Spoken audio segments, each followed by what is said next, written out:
SPOILERT alert. This story contains details from the Season 3 finale of NBC's Manifest. Tonight, NBC's Manifest came to the end of its third season, going out with a bang, as an original cast member met her end.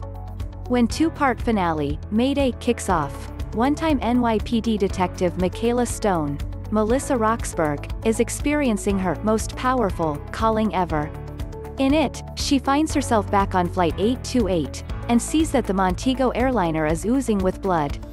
She intuits, from this calling, that an 828er is going to get hurt, and sets out to stop that from happening. Around the same time, Ben, Josh Dallas, and Grace Stone's, Athena Karkanis, son Cal sneaks out of the house and heads to Project Eureka headquarters, in hopes of getting the NSA to stop experimenting on the 828 tailfin. "It can't be here anymore," the boy says.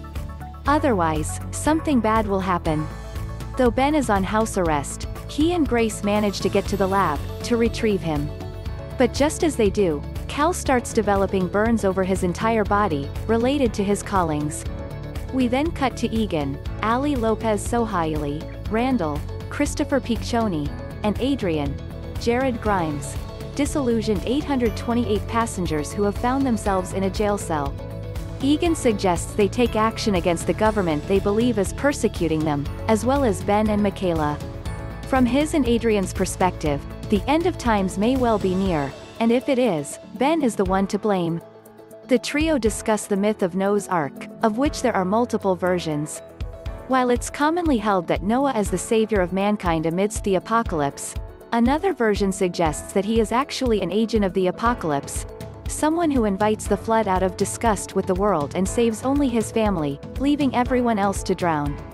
In their minds, Ben is Noah, the dangerous traitor and executioner, and only the shedding of blood can save the world. Later, Michaela discovers that Adrian is the key to unlocking the mystery of her calling. When it appears before her again, Adrian is aboard 828, wearing an expression of guilt and shame, as if he's done something terrible.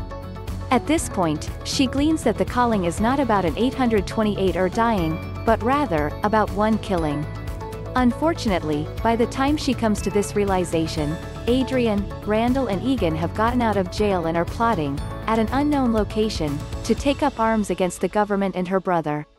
Back at the lab, Ben tries and fails to blow up the tailfin in a desperate attempt to save his son's life.